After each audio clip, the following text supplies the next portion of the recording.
Saudara yang kekasih, kita akan mendengarkan firman Tuhan pada saat ini. Dan khotbah saya pada hari ini judulnya adalah Panggilan Allah dan Meresponi Panggilannya. Sekali lagi, panggilan Allah dan meresponi panggilannya. Kita akan buka di Galatia 4 ayat 1 sampai 7. Ini akan menjadi dasar. Kita akan baca sama-sama.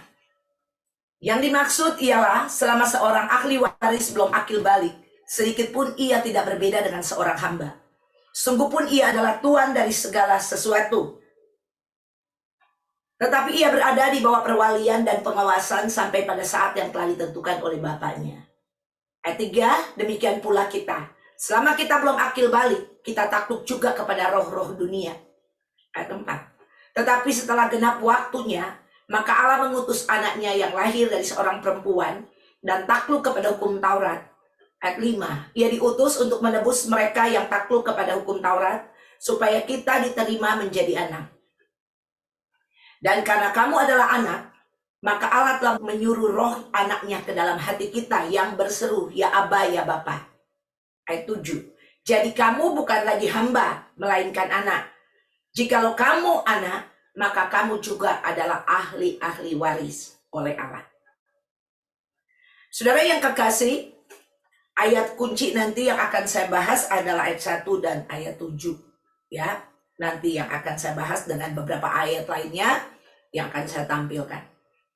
Saudara, panggilan Allah dalam hidup kita adalah Allah memanggil kita keluar dari kerajaan kegelapan, dari dosa, dan dipindahkan kepada kerajaan terang. Dan di kerajaan terang atau kerajaan Allah inilah kita harusnya hidup. Dan kita memulai kehidupan kita di kerajaan Allah ini atau kerajaan terang. Itulah sebabnya setiap anak-anak Tuhan di dunia ini, kita harus berjalan dengan kuasa dan otoritas yang datang daripada Allah, dari kerajaan surga. Ya. Jadi karena kita sudah dipindahkan, nanti kita akan bahas selanjutnya. Oke. Saudara, di sini dikatakan di cerita tentang warisan ini, ya. Saudara, tadi kita sudah baca dari ayat 1 sampai ayat 7 bahwa di sini berbicara bahwa kita ini adalah ahli waris daripada kerajaan Allah, daripada apa yang Allah sudah sediakan buat kita. Tetapi dikatakan di sini di ayat 2, tetapi kalau kita ini dia di dalam pengawasan, katanya, perwalian dan pengawasan sampai pada saat yang telah ditentukan oleh Bapaknya. Dan dikatakan demikian pula kita selama kita belum akil balik, kita takluk juga kepada roh-roh dunia. Ya. Jadi, saudara yang kekasih, kalau kekristenan kita itu masih anak-anak, saudara, ya, kita akan stuck. Kita akan tunduk kepada roh-roh di dunia ini. Kalau orang akil balik itu berbicara orang yang sudah dewasa, betul? Misalkan ada orang tua yang punya harta yang banyak, saudara yang kekasih. Dan orang tua ini telah mewariskan ini of course buat anaknya. Ya.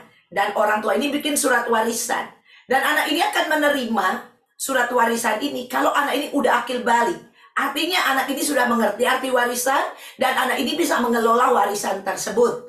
Ya, nggak mungkin seorang anak masih umur 1 tahun dan dikasih warisan sama ayahnya dan dia memang berhak menerima warisan. Tapi sampai dia akil balik. Nggak mungkin umur 1 tahun, 2 tahun saya udah mengerti tentang warisan itu. Atau saya udah mau menikmati warisan itu sejak 1-2 tahun itu. Gak bisa, saudara yang kekasih. Itulah sebabnya di surat warisan itu biasanya ditulis kalau orang tuanya sudah meninggal, ya, baru diberikan kepada anaknya, ya, atau dalam kedewasaan tentunya, ya, sehingga anak ini bisa mengambil haknya. Nah, ini penting sekali, saudara yang kekasih, untuk kita mengerti, ya. Jadi dikatakan di ayat 4 dan 5, tapi setelah genap waktunya maka Allah mengutus anaknya yang lahir dari seorang perempuan dan takluk kepada hukum Taurat. Ia diutus untuk menebus mereka yang takluk kepada hukum Taurat supaya kita diterima menjadi anak. Ya, dan ayat 6 berkata, dan karena kamu adalah anak, maka Allah telah menyuruh rohnya ke dalam hati kita yang berseru, ya Aba, ya Bapa. Ya, jadi kita ini sudah ada roh Allah di dalam diri kita. Ya, kalau roh Allah sudah ada di dalam diri kita, saudara yang kekasih, Itu berarti dikatakan di ayat ini, kita ini telah menjadi anak Allah. Ya, itulah sebabnya kita bisa berseru, ya Aba, ya Bapa. Ya, Bapak kita di surga, ya telah memberikan kita warisan, saudara. Untuk itu kita harus memahami dan mengerti ini. Jadi sejak kita dipanggil oleh Allah, kita masuk, dipindahkan di dalam kerajaan terang, kita ini telah diberikan warisan. Nah, saya akan meneruskannya dengan membuka ada satu ayat. Di Matius 6 ayat 33 dikatakan begini, tetapi carilah dahulu kerajaan Allah dan kebenarannya, maka semuanya itu akan ditambahkan kepadamu. Saudara, kalau kita berbicara tentang Matius 6 dan ayat 33 ini keluar, saudara, ada ayat-ayat yang sebelumnya, di mana firman Allah berkata bahwa kita ini bukan hidup untuk mencari makan minum pakai. Dikatakan ya, karena makan minum pakai itu dicari bangsa-bangsa yang tidak mengenal Allah. Makanya ayat ini terus timbul, tetapi carilah dahulu kerajaan Allah dan kebenaran, maka semuanya will be added to you, akan ditambahkan kepadamu. Nah, ini berbicara apa, saudara yang kekasih? Berbicara tentang tujuan hidup kita di dunia ini, saudara, bukan untuk mencari makan minum pakai. Tetapi tujuan kita yang ada di dunia ini, saudara yang kekasih, untuk tinggal di dalam kerajaan Allah, sistem kerajaan Allah yang Tuhan sudah bangun di bumi ini. Ya, karena bumi ini pada mulanya diciptakan oleh Allah, dan bumi ini, saudara yang kekasih, diperuntukkan untuk anak-anak Tuhan. Ya, pertama-tama diciptakan itu anak-anak Tuhan semua. Adam dan Hawa diciptakan dari Allah. Amin. Kepunyaan Allah. Tetapi di situ ada iblis, saudara yang kekasih. Dan akhirnya manusia jatuh di dalam dosa. Tetapi puji nama Tuhan, Tuhan Yesus telah datang 2000 tahun yang lalu, dan Dia telah menawarkan satu kerajaan kekal, kerajaan yang tidak bisa binasa, yaitu kerajaan Allah. Amin. Ditawarkan kepada dunia ini, supaya barang siapa yang percaya. Saudara, pada waktu kita percaya menjadi anak-anak Tuhan tadi, dikatakan roh Allah itu dikirim masuk di kita, sehingga kita bisa menjadi anak-anak Allah. Kita dipindahkan kepada kerajaan terang. Nah, saudara, kita harus hidup senantiasa di dalam kerajaan surga. Nah, saudara, kita tahu juga di doa Bapa kami, ada diajarkan situ dibilang, datanglah kerajaanmu di bumi seperti di surga. Nah, Tuhan mau mendirikan kerajaannya di muka bumi ini, saudara. Karena Dia mau anak-anak Allah yang sudah dipindahkan dari kerajaan kegelapan kepada kerajaan terang, mulai tinggal di dalam kerajaan Allah. Sejak kapan? Since when? Sejak kita telah menerima Tuhan Yesus. Sejak roh Allah masuk dalam diri kita. Sejak saat itu kita telah dipindahkan dari kerajaan kegelapan kepada kerajaan terang. Ya, dan pada waktu kita dipindahkan di situ, saudara yang kekasih, kita harus belajar sistem kerajaan Allah. Karena kita ini adalah anak-anak Allah. Sampai tiba waktunya, saudara, kita akil balik, kita dewasa. Kalau orang udah akil balik dewasa, dia dapat menikmati seluruh kerajaan Allah di muka bumi ini. Ada amin. Haleluya. Tapi banyak anak-anak Tuhan gagal, tidak bisa menikmati kerajaan Allah di muka bumi ini karena tidak akil balik. Karena anak-anak Allah yang sudah ada di sana tetap menjadi anak-anak kecil, anak-anak yang tidak dewasa, anak-anak yang tidak diajarkan, anak-anak yang tidak mau belajar, anak-anak yang masih hidup di dalam dunia ini dan ikut kepada ajaran dunia ini, tarikan dunia ini, kedagingan, kehidupan yang membinasakan. Itulah sebabnya, saudara yang kekasih, kita harus mengerti arti ini. Ada amin. Haleluya. Makanya Tuhan bilang, cari dahulu kerajaan Allah dan kebenarannya, maka semuanya will be added to you. Kalau kita tidak mencari kerajaan Allah, dalam arti kita tidak mengerti kerajaannya, saudara, hidup kita ini akan terbelenggu. Hidup kita ini akan takluk kepada roh-roh yang ada di dunia ini, kata firman Allah. Padahal kita ahli waris. Saudara, kalau kita berbicara tentang Abraham, pada waktu Abraham dipanggil keluar, saudara yang kekasih, itu sebenarnya ada 2 kali, saudara. Ya, waktu Abraham dipanggil 1 kali, Abraham tuh fail sebenarnya. Ya, nanti saudara itu ada cerita yang lain ya. Jadi Abraham tidak mengikuti sepenuhnya karena Abraham ini keluarganya dan semuanya itu terlibat dalam penyembahan berhala sebenarnya. Saudara yang kekasih, kita harus membedakan antara panggilan Tuhan terhadap Nabi Nuh sama panggilan Tuhan terhadap Abraham. Ya, kalau Nabi Nuh dipanggil untuk memperbaiki dunia ini karena dunia sudah jatuh di dalam dosa. Makanya waktu itu Nabi Nuh itu dikasih satu perahu besar yaitu Bahtera, dan dia dengan keluarganya ditawarkan orang-orang yang lain, orang-orang nggak mau ikut. Akhirnya orang-orang itu binasa dan hanya 8 orang diselamatkan, dan Tuhan mau supaya Nabi Nuh memperbaiki dunia yang baru ini dia, tetapi gagal, saudara yang kekasih. Ya, dan akhirnya kedua dipanggil adalah Abraham. Saudara, dan panggilan pertama kepada Abraham sebenarnya, saudara yang kekasih, Abraham tidak meresponi dengan baik. Nanti suatu hari diajarkan di Ur Kasdim, inilah baru Abraham dipanggil keluar, dia meresponi dengan baik, dia pergi ke tanah Kanaan, saudara yang kekasih. Nah, saudara lihat, pada waktu Tuhan memanggil Abraham, dia bawa Abraham ini ke tanah Kanaan, saudara. Ya, Abraham pada waktu dia di tanah Kanaan, bukan karena tanah Kanaan ini hebat, tanah Kanaan ini banyak susu dan madu melimpah di sana. Saudara yang kekasih, kenapa tanah Kanaan di sana disebut berlimpah susu dan madu, saudara? Bukan karena tanah Kanaan subur dan Tuhan membawa Abraham ke tanah Kanaan karena tanahnya subur, tanahnya bagus, supaya Abraham di sana bisa hidup dalam kelimpahan yang Tuhan sediakan. Bukan, saudara. Dunia ini sudah jatuh. Pada waktu Nabi Nuh mengambil alih dunia ini dan dia ingin memperbaiki, tetapi akhirnya gagal, saudara, dengan generasi-generasi di bawah gagal. Nimrod membangun kerajaannya sendiri. Saudara, Anda harus membaca firman Allah. Haleluya. Ya, dan akhirnya kerajaan Allah yang Tuhan mau supaya ada di bumi ini, saudara yang kekasih, itu tidak terlaksana, saudara yang kekasih. Ya, dan akhirnya gagal, ya. Di keturunan Nabi Nuh ini tidak bisa dibangun, dan akhirnya penyembahan berhala masuk. Tadi saya sudah katakan, dan Abraham akhirnya telah mengikuti dan keturunannya juga menyembah berhala. Tetapi Tuhan memanggil dengan kasih karunia supaya Abraham dia bisa pergi ke tanah Kanaan. Mau dipisahkan Abraham, mau dipisahkan sehingga Abraham bisa menikmati kerajaan Allah yang ada di bumi ini, keturunannya. Makanya dikatakan, barang siapa yang percaya tidak binasa melainkan beroleh hidup yang kekal. Itu sudah dimulai dari dunia ini. Dan Abraham dipanggil pergi menuju tanah Kanaan, saudara. Dan kita lihat sudah di tanah Kanaan, mereka pergi ke Mesir 400 tahun, akhirnya mereka jadi budak di sana, dan Tuhan membawa kembali kepada mereka masuk tanah Kanaan. Saudara, saya mau katakan, tanah Kanaan bukan tempat yang luar biasa, bukan tempat karena subur, bukan tempat yang ada ini dan itu, bukan, saudara. Tetapi ada kuasa Allah di tanah itu, amin. Karena Allah memilih tanah itu dan kuasanya bekerja di sana, berkatnya dicurahkan di sana.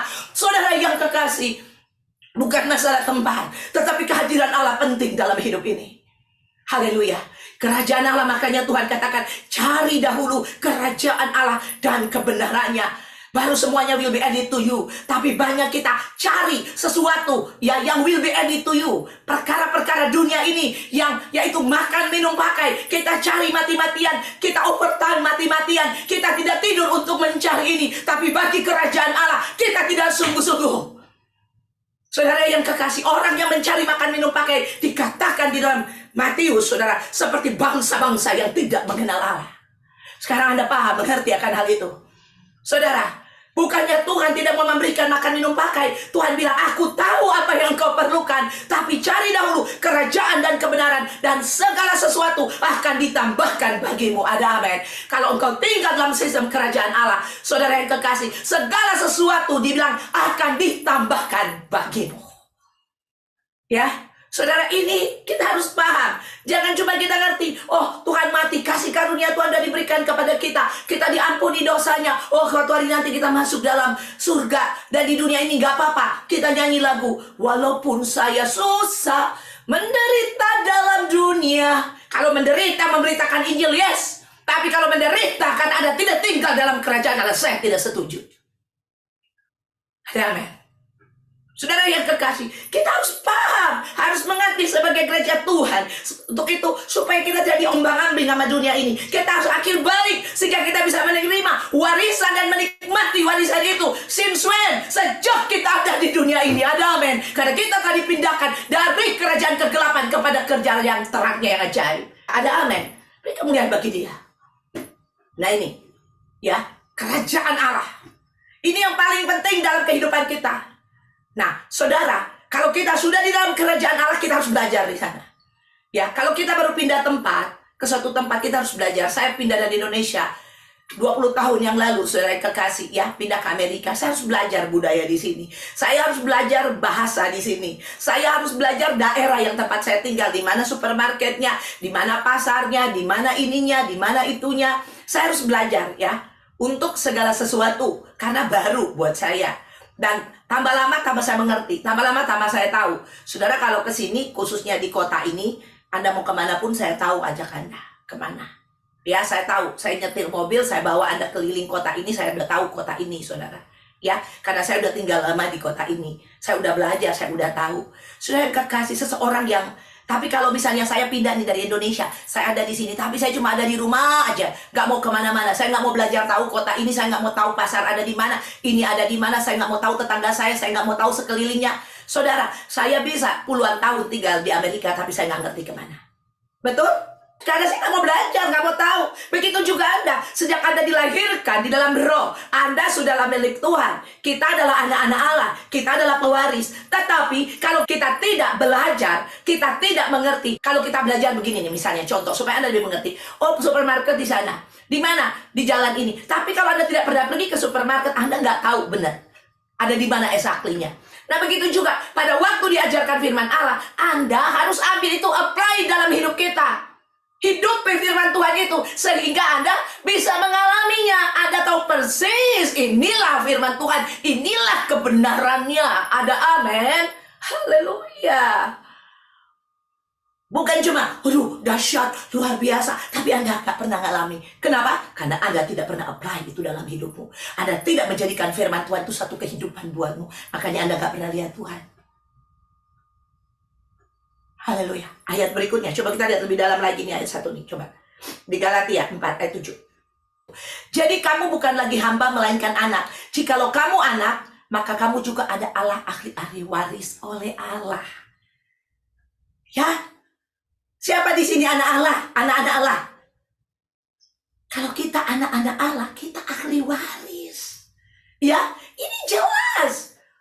Saudara yang kekasih, kalau ada ahli waris, tetapi dia tidak mengetahui warisannya, saudara bisa nggak dia nikmati?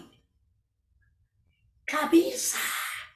Ya, dia tidak mengetahui bagaimana dia mau ambil. Saudara, waktu kecil saya pernah membaca cerita-cerita dongeng. Mungkin juga Anda pernah membaca, ya. Ya, saudara yang kekasih, ada cerita-cerita dongeng di mana ada seorang putri, dia diculik oleh nenek sihir, dan dia seorang putri kerajaan. Dia diculik oleh nenek sihir, dan dia dibawa ke hutan, dipelihara oleh nenek sihir ini. Dan dia pikir dia adalah anak dari nenek sihir itu, saudara. Dan dia tumbuh di sana, teman-temannya adalah binatang-binatang. Dia pikir inilah dia, padahal dia adalah ahli waris. Ya, dia adalah putri dari kerajaan. Karena dia nggak tahu ahli warisnya, jadi dia cuma hidup dengan nenek sihir ini. Sampai suatu hari dia diketemukan, dan akhirnya dia mengerti bahwa dia adalah ahli waris. Saudara yang kekasih, kita udah dipindahkan ke kerajaan terang. Harusnya kita mengerti status kita. Di sini dikatakan ayat 7, jadi kamu bukan lagi hamba, melainkan anak. Jika kamu anak, maka kamu juga adalah ahli waris oleh Allah. Ya, ahli waris apa? Ahli waris akan kerajaannya. Kalau seorang pangeran, dia ahli waris dari kerajaan bapaknya, betul? Kita ini tadi dikatakan, ya, Roh Allah itu telah masuk di kita, dan kita adalah anaknya. Kita bisa memanggil ya Aba, ya Bapak. Jadi kita ahli waris. Kerajaan ini sudah ada di bumi ini. Datanglah kerajaanmu di bumi seperti di surga. Haleluya. Kalau sudah ada di bumi ini, marilah kita menjadi ahli-ahli waris, menikmati kerajaan Tuhan yang sudah disediakan. Makanya dia bilang tadi, cari kerajaan Allah dan kebenaran. Semuanya itu pasti ada, pasti ditambahkan bagimu. Bukan cari tambahan dulu. Kerajaan Allah dan kebenaran dibikin di belakang. Nah, ini yang salah. Akhirnya nggak dapat apa-apa, naik turun hidupnya. Oke, yang berikutnya buka Galatia 4 ayat 1.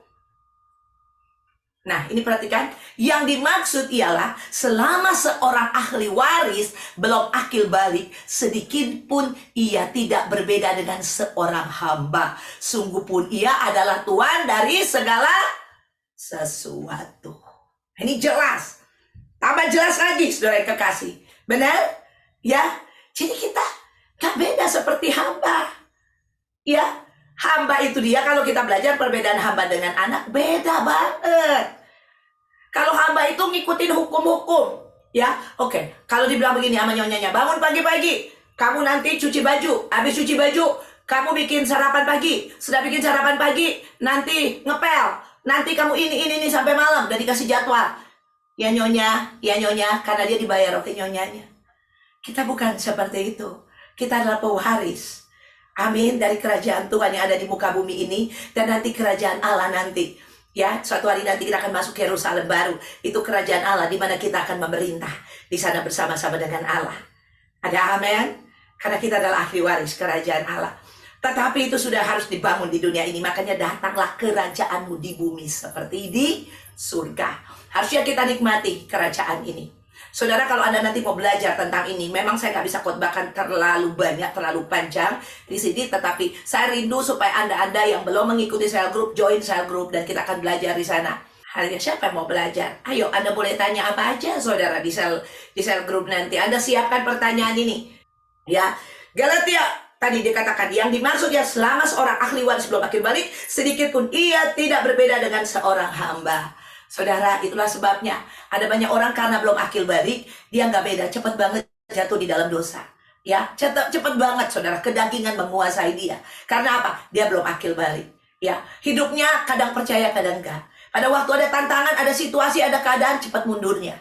Dan orang-orang seperti ini adalah orang-orang juga yang tidak peduli. Anak kecil tuh nggak peduli sama orang lain. Semua is mine, this is mine, mine.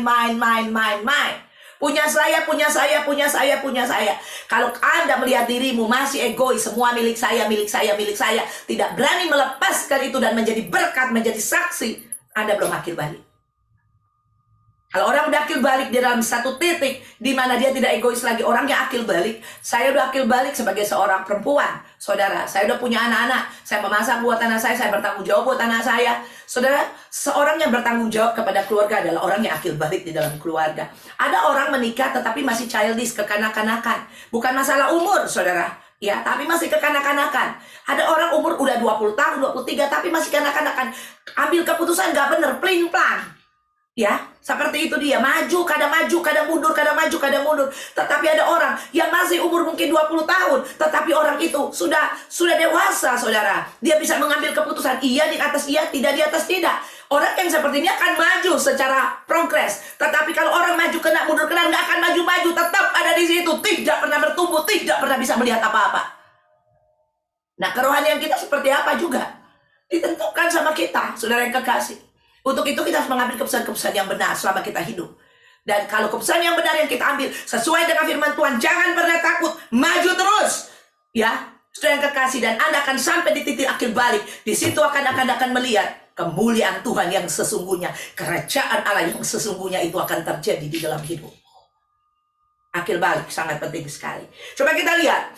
Nah, di dalam akhir balik ini, saudara yang kekasih, itu perlu ada kuasa. Satu kerajaan itu ada otoritas dan kuasa. Tidak mungkin tidak ada kuasa. Seorang raja yang memerintah, dia memerintah dengan otoritas dan kuasa. Setiap perkataan dari raja ada kuasa, adalah hukum. Kalau raja bilang itu, perintahkan supaya daerah ini ditutup misalnya, tidak boleh ada, misalnya ada orang-orang yang masuk, misalnya zaman kerajaan ya, di daerah ini tidak boleh ada orang lain yang masuk gitu loh, hanya orang-orang di desa itu aja, misalnya di satu tempat, di desa itu yang bisa berada di situ, karena ini diisolasi, karena terjadi apa dan apa, itu hukum, harus dituruti.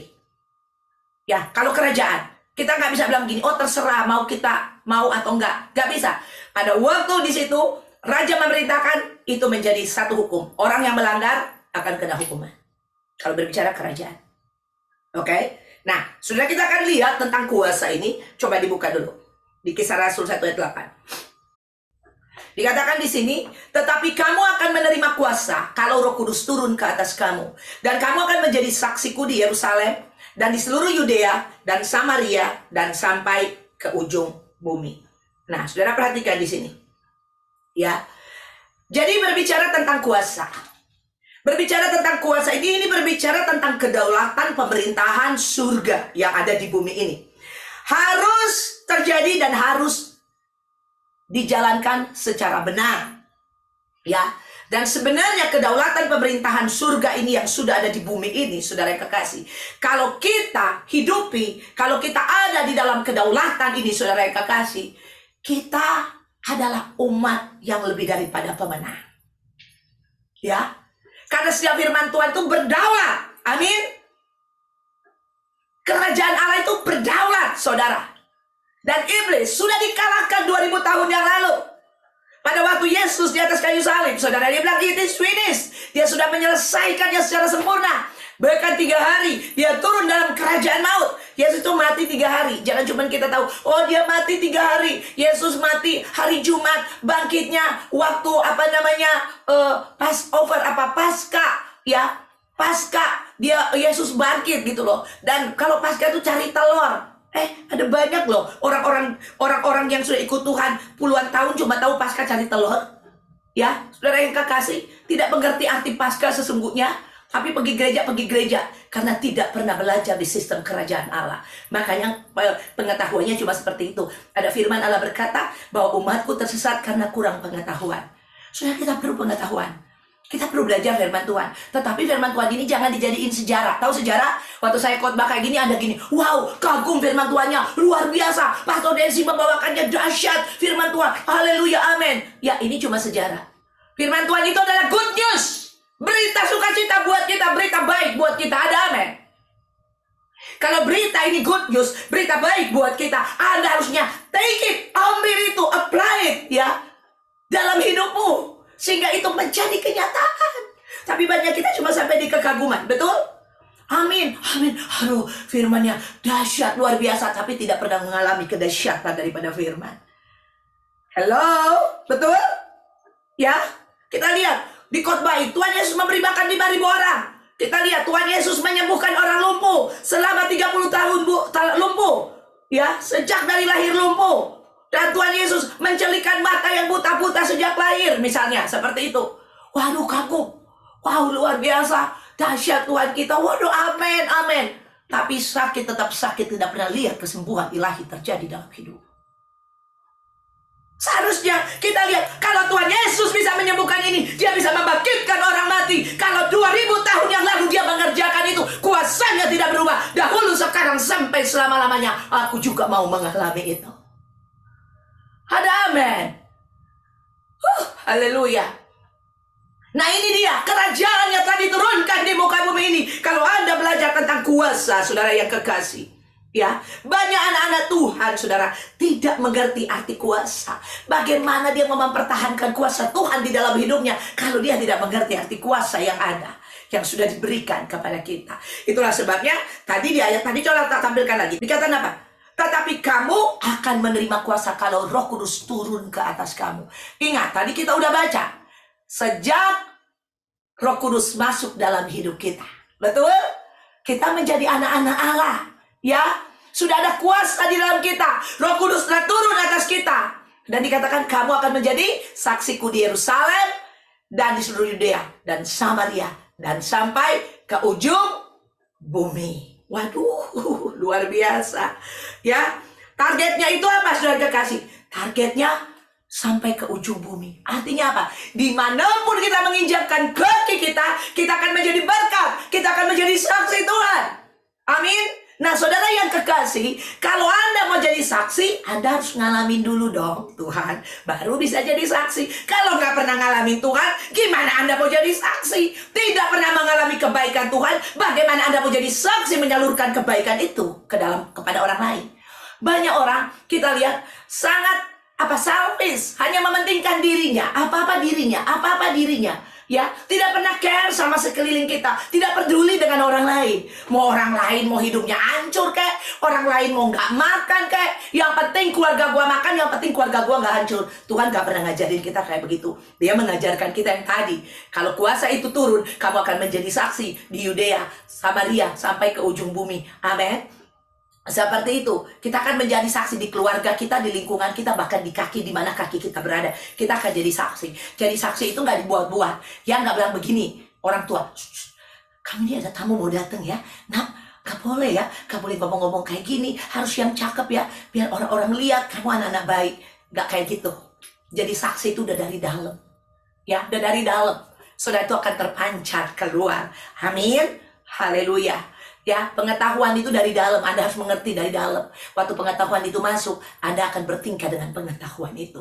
Makanya Anda harus belajar firman Allah. Kita jangan cuman, oh kita mau jadi gini aja, jadi jemaat aja. Seumur hidup, cuman yang penting dikhotbahin. Haleluya, amin, selesai. Makanya di sini ada kelompok-kelompok sel sekali lagi, di mana kita belajar.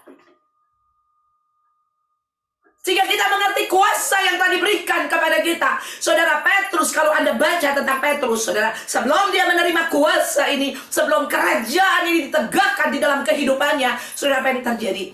Petrus itu kan kita belajar, ya, dia ini adalah seorang murid Tuhan Yesus. Dan dia menggebu-gebu mengikut Tuhan. Saudara, di mana Tuhan melakukan mujizat, Petrus ada di sana, dia ada di sana. Tapi pada waktu Yesus mati, saudara, Petrus, dia hancur hatinya, dia pikir Tuhannya udah mati. Dan akhirnya dia kembali lagi jadi nelayan. Nah saudara, sesudah itu waktu Tuhan Yesus bangkit 3 hari setelah kematian, Tuhan Yesus menemukan dia kembali. Saudara, dia sudah kembali menjadi nelayan. Dia dipanggil kembali. Nah saudara perhatikan di sini. Dan pada waktu Yesus naik ke surga, itu hari yang ke-40 setelah Yesus bangkit. Nah 40 hari setelah Yesus bangkit, Tuhan Yesus berkata kepada murid-muridnya, dia akan pergi ke surga, ya, dan dia akan kirim Roh Kudus. Tadi ayat yang kita baca di Kisah Rasul, ya, dia akan mengirim Roh Kudus kepada murid-muridnya supaya murid-muridnya bisa menjadi saksi. Kalau Roh Kudus itu nggak ada dalam hidup kita, tidak ada kuasa Tuhan di dalam hidup kita, kita nggak bisa, saudara, ya. Kita nggak bisa di kerajaan Allah, kita nggak bisa ngapa-ngapain karena kita nggak ada kuasa. Tapi justru berbicara kerajaan, berbicara otoritas dan kuasa, kita telah diberi kuasa. Ada amin? Untuk menjadi saksi, untuk menjadi berkat. Nah ini diberikan setelah apa? Dikatakan sama Tuhan, tunggu di loteng Yerusalem dan aku akan mengirim Roh Kudus kepadamu. Nah ini Kisah 1 ayat 8, ini dia tadi kita baca. Dan Petrus adalah salah satu daripada murid-murid Tuhan. Dia yang dinai Tuhan, dia yang menyangkal Tuhan. Pada waktu semalam sebelum Yesus diserahkan, dia bilang, aku tidak mengenal dia. Seperti itu. Dan akhirnya dia kecewa, saudara. Dan dia pergi. Dan hari ketiga Tuhan Yesus bangkit, Tuhan pergi menemukan dia. Dan Tuhan membawa dia kembali. Dan sesudah itu 40 hari setelah Yesus naik ke surga, Tuhan Yesus berpesan, aku akan mengirim Roh Kudus. Dan itu hari ke-10 setelah Yesus naik ke surga. Berarti hari ke-50 setelah Yesus bangkit. Petrus sudah kabur, sudah meninggalkan Tuhan. Tetapi saudara yang kekasih, pada waktu Roh Kudus turun hari ke-50 setelah Yesus bangkit, 10 hari setelah Yesus naik ke surga, ada kalau baca di kisah ini dia. Wah. Petrus itu dengan kuasa. Amin. Haleluya. Dengan kuasa. Ya, dia bertindak, saudara. Dia menjadi berani memberitakan Injil. Dan Alkitab mencatat 3.000 orang menerima Tuhan Yesus, percaya kepada Tuhan. Dan bukan hanya percaya, setelah percaya mereka dibaptis, saudara yang kekasih. Ya, ada amin? Haleluya. Mereka percaya dan mereka dibaptis, saudara, 3.000 orang saat itu. Sebelum 2 bulan, saudara, sebelum 60 hari setelah Yesus naik ke surga, amin, Petrus sudah diubahkan. Haleluya. Kenapa? Petrus telah banyak belajar bersama dengan Tuhan. 3,5 tahun dia belajar berpengetahuan tentang Tuhan. Amin. Tapi itu tidak cukup tanpa Roh Kudus.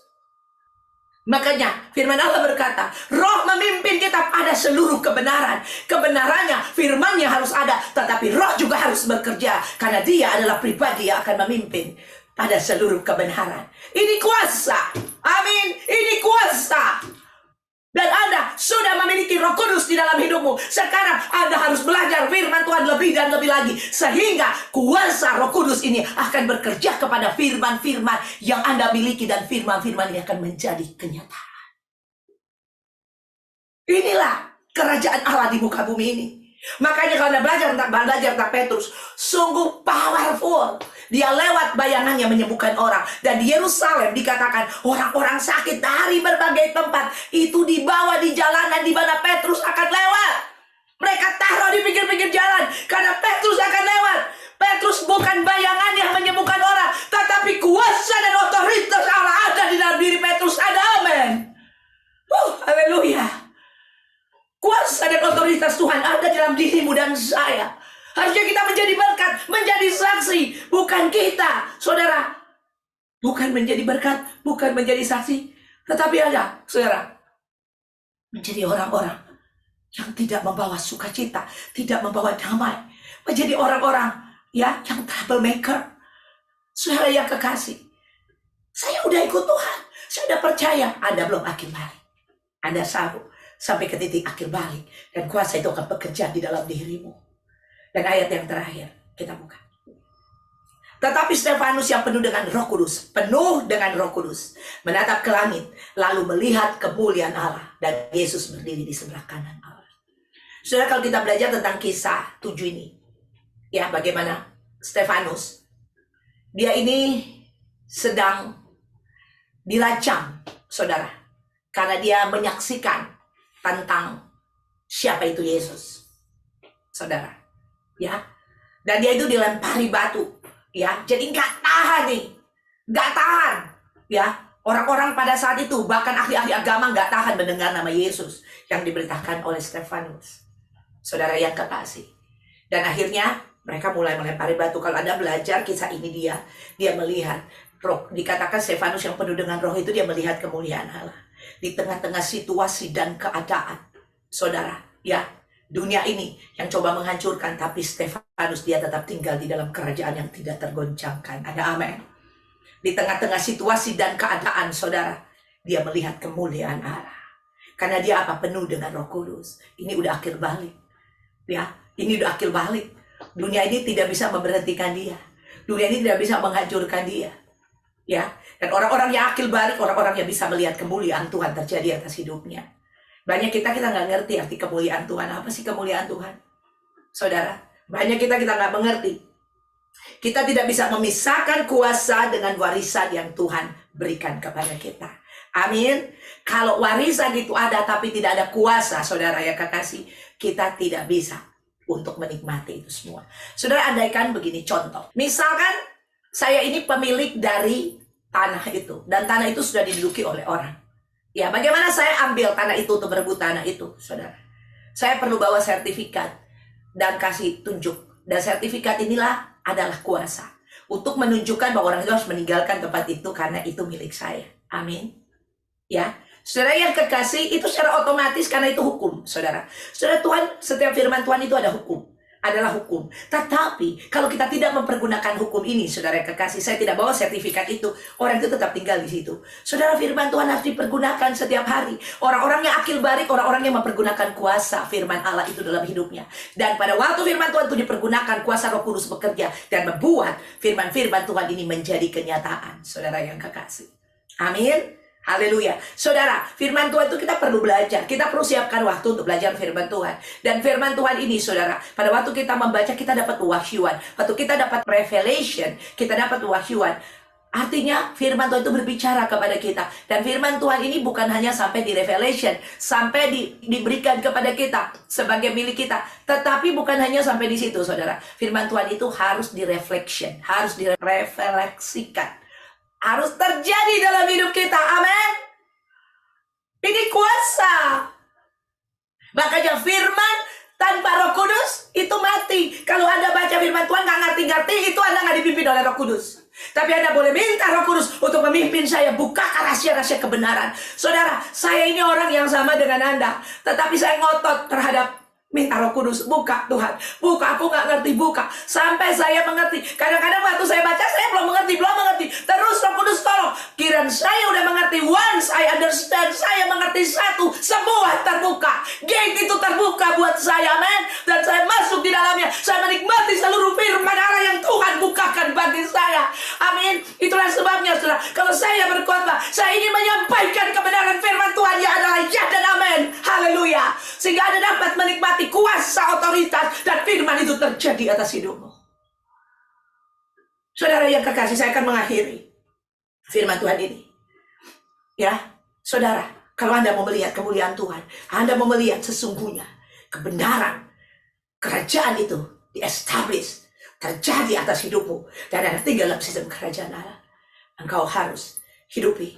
Anda harus hidup akil balik, mengerti firman Allah, dan izinkan Roh Kudus mengerjakan firman-firman itu terjadi atas hidupmu. Inilah kerajaan Allah. Bukan tentang makan, minum, pakai, tapi damai sejahtera, sukacita, dan kebenaran oleh Roh Kudus. Amin. Itu yang harus terjadi dalam hidup kita. Dan damai sejahtera, ingat, kerajaan Allah, damai sejahtera. Damai sejahtera Anda tidak dipengaruhi oleh sekelilingmu. Sukacita Roh Kudus adalah kekuatanmu. Anda punya power, yaitu otoritas, kuasa Allah bekerja di dalam dirimu. Sehingga Anda dapat bilang, hai iblis, kau keluar. Engkau pergi daripada aku. Iblis tidak punya kuasa atasmu, karena kau punya kuasa Roh Kudus yang lebih hebat daripada kuasa iblis. Haleluya. Saudara, dan Anda akan berjalan, sesungguhnya Anda akan lihat kemuliaan itu terjadi atas hidupmu setiap hari. Firman dan Roh Kudus akan bekerja di dalam hidupmu. Nama Tuhan dipermuliakan. Amin.